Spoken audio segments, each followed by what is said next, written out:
Hi, are you looking to get more power and more spin on your one-handed backhand without compromising control? In this lesson today, I'm going to present the key elements and give you a great idea on how to do just that. Hi, my name is John Craig with Performance Plus Tennis. This is going to be a great video for you one-handers today, and if you stick around to the end, we have a free gift for you that's going to help you not only with your one-handed backhand, but every shot in the game. And this lesson today is actually a spin-off from a couple of videos that I've seen recently here on YouTube, and I've actually had a couple of my subscribers ask me for an interpretation on these videos. So this is going to be all about how I see the one-handed backhand on these key elements. So the first one I want to really review is the rotation of the body on the one-handed backhand. And I see it as being the one ground stroke in tennis where excessive rotation is not going to help you, at least back through the ball. So what I mean specifically by that is when I prepare to play a backhand, I want to prepare by getting a very strong coil, and ideally I get coiled enough so you can actually see a portion of my back. And this sets me up so that I can really pull through from the shoulder and draw that swing right through the ball. So it really helps me set up to generate a lot of power. Now that swing movement is actually initiated by a hip turn. So when I'm ready to set up and play the ball, I'm actually going to push off the back leg and my hips are going to fire first, and then my upper body is going to respond to the hips and rotate in as well. But what we don't want to do, and this is where you see a lot of players go wrong, is they don't understand what happens next. So they actually just keep rotating. And we do see some players on tour that have more rotation than we've seen historically. And one player that comes to mind specifically is Stan Wawrinka. He really rotates out of his one-handed backhand. But if we're trying to emulate that as recreational players, you're going to become erratic and you're not going to be able to hit the ball that cleanly. So what I would like to see you do is come onto the ball, and then you're rotating in hips and then uncoiling and then holding and allowing the swing to go forward through the ball, up and through the ball, hold it, and then at the conclusion of the swing, you can let your foot come through and face the net and get ready for the next ball. So the key is what actually holds you. And what you want to do is you want the non-dominant hand to release the racket and go in an opposite direction of the swing and actually hold you sideways as you play through the ball. So that once you've generated the energy and the power, and if you think about it, for those of you who have thrown a frisbee, when you throw a frisbee, you don't just keep rotating. You generate rotational force and then you stall and you allow that energy to transfer through the throwing arm.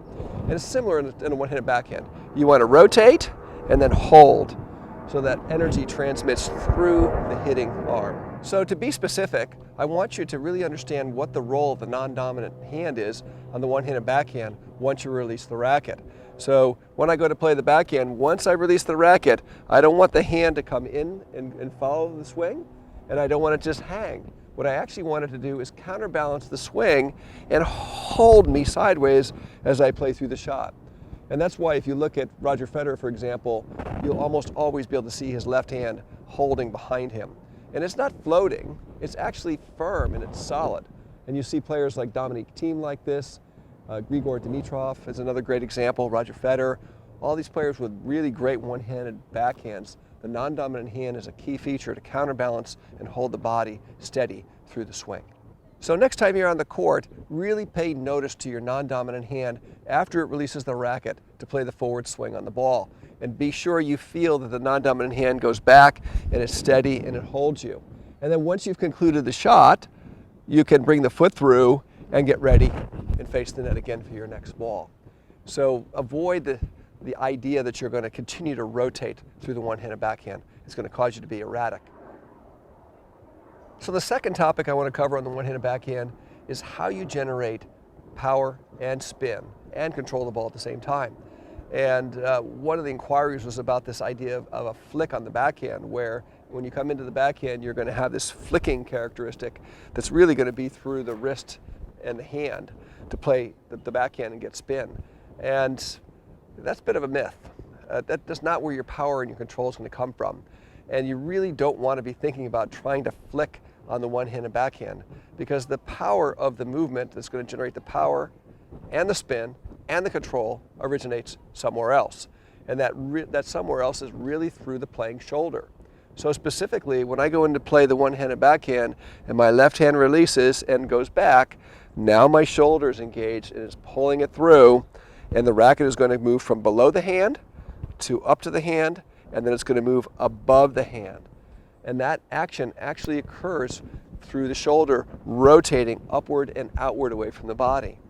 And you can see in the images that I have here, sequential images, that Dominique Thiem has no flick in his wrists from the time he's here, his position he sets here, all the way through the ball. And it's only because of all the momentum he has and he's relaxed that it releases and it appears to be a flicking quality. But there is no flick into contact. And if you try to do that, not only are you going to become erratic and inconsistent, but you're also just asking to get an injury. You just really can't do that repetitively. So it's a bit of a myth to think you're going to use your hand and your wrist to play a one-handed backhand and generate spin. So that is why when you see the pros playing, you'll see that there's a tremendous amount of upward and outward rotation so that the racket ends up above the hand, and if there's a lot of momentum, it will continue to go and it'll finish here. And it's pretty amazing just how far Dominique Thiem, for example, can get his hands almost together behind him. He's got so much momentum in his swing. But into contact, he's holding through the wrist and the hand and driving it through to play that shot. So what I want you to do is I want you to emphasize the preparation and then the use of the playing shoulder to really rotate upward and outward through the ball to generate not only your power and your spin. And the other thing that's going to help you do is also control the direction of the ball much, much better. So get out and work on these two key elements to help gain more power, more spin, and more control on your one-handed backhand. Thanks so much for watching the video today. Had a lot of fun making it for you. Please subscribe to our YouTube channel here if you have not done so already. Give us a like, leave comments down below. Let us know if you'd like us to make a particular video for you. We'd be glad to do that. Turn on your notifications because we are producing 2 videos a week and we want you to be aware of all the latest content that we're putting here on YouTube. And as I mentioned earlier in the video, we have a free gift for you. All you need to do is click on the link below and gain access to our library of lessons on our website, which covers all the foundational and fundamental details of each stroke in the game, including the one-handed backhand. It's going to help you really build your skills. And while you're on our website, take a browse around. We have some additional free lessons. We also have a membership program and a world-renowned serve course. Take a look around, stay tuned, and we'll see you in the next video.